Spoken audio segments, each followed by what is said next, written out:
సాధించుకున్న తెలంగాణ 10 సంవత్సరాలు ఆనాటి ముఖ్యమంత్రి గాని ఆనాడు కేబినెట్లో ఉన్న మంత్రులు గాని వాగ్దానాలు చేయటమే తప్ప ఆచరణలో పెట్టింది ఎంత అనేది ఒక్కసారి మీకు ఇల్లు ఇస్తానని చెప్పిన ఇళ్లలో ప్రతి నియోజకవర్గంలో ఎన్ని ఇళ్లు ఇచ్చారో ఒక్కసారి మీరే ఆత్మ పరిశీలన చేసుకోవాలి. ఆనాడు ఇందిరమ్మ రాజ్యం ఉన్నప్పుడు ఉమ్మడి ఆంధ్రప్రదేశ్లో సుమారు 38 లక్షల ఇళ్లు ఇందిరమ్మ ఇళ్లు ఇస్తే కేవలం తెలంగాణ రాష్ట్రంలో సుమారు 17 లక్షల ఇళ్లు కట్టించిన ఘనత ఆనాటి ప్రభుత్వం ఇందిరమ్మ రాజ్యానిది.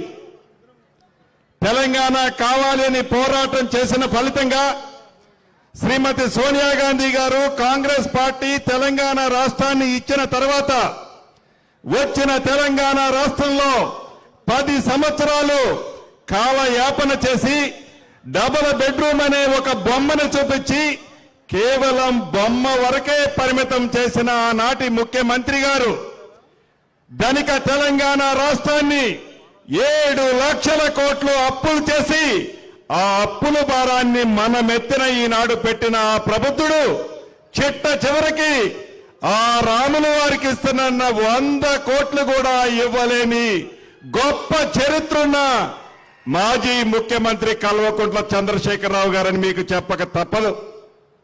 ఈనాడు ఈ గడిచిన 3 నెలలలో చిత్తశుద్ధితో ఈ ప్రభుత్వం ఎలా పనిచేస్తుందో మీకు తెలియంది కాదు. ఇంతకు ముందు మా సహచర మంత్రులందరూ చెప్పారు. గడిచిన 3 నెలలలో ఆనాడు అభయహస్తం ద్వారా 6 గ్యారెంటీలు ఇస్తానని చెప్పి శ్రీమతి సోనియా గాంధీ గారు, రాహుల్ గాంధీ గారు, ఖర్గే గారు, ప్రియాంక గాంధీ గారు చెప్పిన మాట ప్రకారం మనందరి నాయకులు గౌరవ ముఖ్యమంత్రి గారు ప్రమాణ స్వీకారం చేసిన 48 గంటల్లోనే 2 కార్యక్రమాలను మీ గుమ్మానికి చేర్చిన ప్రభుత్వం మీ ప్రభుత్వం, ఇందిరమ్మ ప్రభుత్వం. అంతేకాదు మళ్ళీ గడిచిన 27వ తారీఖు నాడు మళ్ళీ 2 కార్యక్రమాలని ఆడబిడ్డలకు 500 రూపాయలకే గ్యాస్ మద్దు, 200 కరెంట్లు యూనిట్లు ఉచితంగా ఇచ్చిన ప్రభుత్వం మీ ప్రభుత్వం, ఇందిరమ్మ ప్రభుత్వం. గడిచి 3 నెలలు కూడా పూర్తి కాలే మళ్ళీ ఈ రోజు 5వ అంశం 5వ గ్యారంటీని మీకు మాటలతో కాకుండా చేతలతో ఇస్తున్న ప్రభుత్వం మీరు మనస్ఫూర్తిగా దీవించిన మీ ఇందిరమ్మ ప్రభుత్వం అని మనస్ఫూర్తిగా ఈ వేదిక ద్వారా చెప్తున్నాను. ఈ ప్రభుత్వం యొక్క లక్ష్యం, ఈ ప్రభుత్వం యొక్క చిత్తశుద్ధి గౌరవ ముఖ్యమంత్రి గారు కానీ, కేబినెట్ మంత్రులు కానీ, అధికార పార్టీ ఎమ్మెల్యేలు కానీ నిత్యము మీతోనే ఉండి ఈ ప్రభుత్వం యొక్క ఆలోచన మీ ఆలోచనగా, మీ ఆలోచనలకు అనుగుణంగా ఈ పరిపాలన అందిస్తున్నదన్నది కూడా మీకు తెలియంది కాదు. గత ప్రభుత్వంలో డబుల్ బెడ్రూమ్లు ఇస్తామని చెప్పి కేవలం 2,90,000 టెండర్లు పిలిచి ఇల్లు టెండర్లు పిలిచి కేవలం ఆనాడు నిర్మించింది 1,49,000. ఈ 1,49,000 ఇళ్లలో పేదలకి పంచిపెట్టింది ఎంత అంటే 95,000 ఇళ్లు. మిగతా ఇళ్లు అసంపూర్తిగా ఉన్నాయి, మిగతా ఈ వివిధ దశలో ఉన్నాయి. వాటన్నిటినీ ముఖ్యమంత్రి గారు ఒకటే ఆదేశం ఇచ్చారు. ప్రభుత్వం ఏదైనా ప్రజల ప్రభుత్వం, మన ప్రభుత్వం ఆనాడు డబుల్ బెడ్రూమ్లు ఏవైతే స్టార్ట్ చేశారో వాటిని కంప్లీట్ చేస్తూ ఈనాడు ప్రతి నియోజకవర్గానికి 3,500 ఇళ్లు ఇచ్చే కార్యక్రమాన్ని 5 లక్షల రూపాయలతో, గిరిజనులకి దళితులకైతే 6 లక్షల రూపాయలు ఇచ్చే కార్యక్రమాన్ని ఈ ప్రభుత్వం ఈనాడు చేపట్టింది. వేదిక మీద ఉన్న మా అందరికీ తెలుసు, వేదిక ముందున్న మీకు కూడా తెలుసు, 7 లక్షల కోట్ల అప్పుందన్నా ఈ కార్యక్రమాలన్నీ మీరు ఎలా చేయాలి, ఎలా చేద్దామని మొదలుపెట్టారు అని మీ మనసులో ఒక ఆలోచన ఉండొచ్చు. గౌరవ ముఖ్యమంత్రి గారికి మనసుంది, మనసుంటే మార్గం అనేది తప్పకుండా దొరుకుద్ది. ఆ శ్రీరామచంద్రుడు దీవెనలు ఈ ప్రభుత్వానికి, ఈ ప్రభుత్వంతో పాటు వేలాది, లక్షలాది, కోట్లాది తెలంగాణ ప్రజల మీద ఉంది. ఈ ప్రభుత్వం చెప్పిన ప్రతి కార్యక్రమాన్ని మీ ఇంటికి చేర్చబోతుంది. ఈ ఇల్లు ఏవైతే ఉన్నాయో ప్రతి ఇంటికి స్థలము ఎవరికైతే ఉందో మొదట విడతగా స్థలము ఉన్న వారికి ప్రతి గ్రామంలో అతి పేదవాళ్ళకి పార్టీలకు అతీతంగా అతి పేదవాళ్లకు మీ గ్రామంలో గ్రామ సభలు పెట్టి మీరు ఎస్ అన్న తర్వాతనే ఆ ఇల్లు ఆ గ్రామంలో ఇవ్వబడతాయని కూడా ఈ వేదిక మీద నుంచి మీకు తెలియజేస్తున్నాను.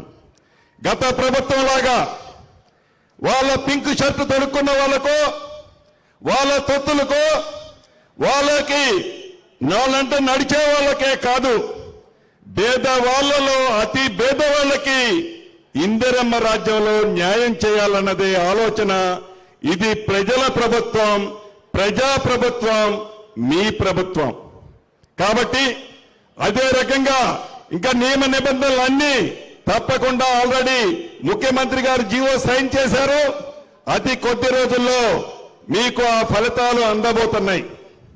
రెండో విషయం, ఆనాడు ఇందిరమ్మ రాజ్యంలో తెలంగాణ రాష్ట్రంలో సుమారు 11 లక్షల ఇళ్లు ఇందిరమ్మ ఇళ్లు కట్టిన ఘనత ఆనాటి ప్రభుత్వం ఇందిరమ్మ ప్రభుత్వానిది. ఇళ్ళైతే కట్టాం. కట్టిన తర్వాత గడిచిన 10 సంవత్సరాలలో ఆ కట్టిన ఇళ్లకు సంబంధించిన సర్టిఫికెట్లు ఎవరైతే ఇల్లు కట్టుకున్నారో ఆ ఇందిరమ్మ ఇల్లు కట్టుకున్న వారి సర్టిఫికెట్లు గడిచిన 10 సంవత్సరాలలో అవి మీకు ఇవ్వాలని ఇంగిత జ్ఞానం కూడా ఆ ప్రభుత్వానికి లేదు. గౌరవ ముఖ్యమంత్రి గారితో కేబినెట్ లో చర్చించినప్పుడు తప్పకుండా అన్న వాళ్ళ ఆస్తికి సంబంధించిన సర్టిఫికెట్ వాళ్ళకి ఇవ్వాల్సిన అవసరం ఉంది.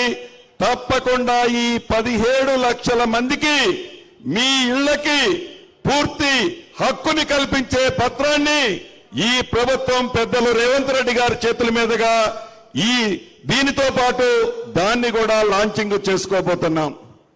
ఇక మూడోది, ఇందాక చెప్పాను ప్రజలని మోసం చేసినట్లు చెట్టజేరుకు రాముల వారిని కూడా మోసం చేశాడు అని. ఈ భద్రాద్రి రాముల వారి సన్నదికి గౌరవ ముఖ్యమంత్రి గారు వచ్చారు అంటే తప్పకుండా రామ భక్తులందరూ కోరుకుంటారు రాముల వారికి ముఖ్యమంత్రి గారు హామీలు ఇస్తారు అని. ఈ ముఖ్యమంత్రి గారి మనస్తత్వం, ఈ ప్రభుత్వం యొక్క ఆలోచన, ఈ ప్రభుత్వంలో ఉన్న కేబినెట్ మంత్రుల ఆలోచన మీకు తెలియంది కాదు. సాధ్యమయ్యే ప్రమాణాలే సాధ్యమయ్యేవే మీకు హామీలు ఇస్తాం.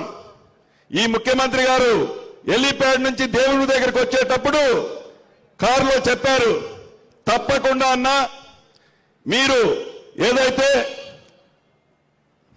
దేవాదాయ శాఖ మంత్రి గారితో పాటు ఈ జిల్లా మంత్రులు ముగ్గురు కూర్చొని ఒక నివేదిక తయారు చేసి, సాధ్యమయ్యే నివేదికను తయారు చేసి అది 100 కోట్ల, 150 కోట్ల, 200 కోట్ల, దేవుడు దగ్గర డబ్బులకి ఇబ్బంది లేదు. కానీ ప్రకటించడానికి ముందు సాధ్యాసాధ్యాలు పరిశీలించి ఎంత డబ్బైనా కూడా ఇద్దామన్నా అని కారులో ముఖ్యమంత్రి గారు చెప్పారు.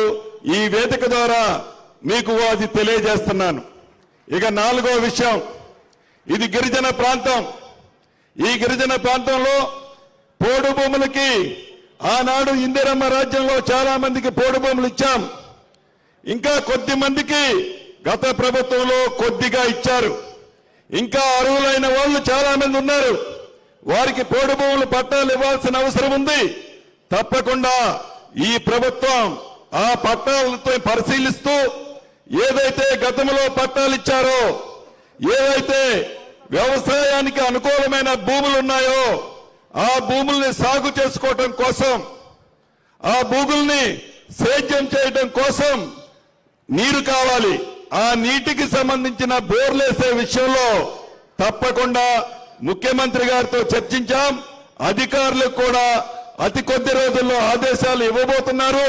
దాని ప్రకారం సాధ్యమైనంత వరకు పోడు భూములు పట్టా ఉన్న వాళ్ళకి ఈ ప్రభుత్వం నీళ్ళిచ్చే కార్యక్రమం అంటే బోర్లు ఎంచుకునే కార్యక్రమాన్ని చేపట్టుద్దని కూడా ఈ వేదిక ద్వారా మీకు తెలియజేస్తూ ఇంత మంచి కార్యక్రమానికి ఈ జిల్లా ప్రజలు పుణ్యం ఏదైతే ఆ రాముల వారి సన్నిధిలో ఇంత మంచి కార్యక్రమాన్ని ఏర్పాటు చేస్తే ఆహ్వానించగానే వచ్చిన మిగతా మిత్రులందరికీ మనస్ఫూర్తిగా కృతజ్ఞతలు అభినందనలు తెలుపుతూ ఇది మీ ప్రభుత్వం, ఇది ఇందిరమ్మ ప్రభుత్వం, మాటిస్తే తప్పే ప్రభుత్వం కాదు.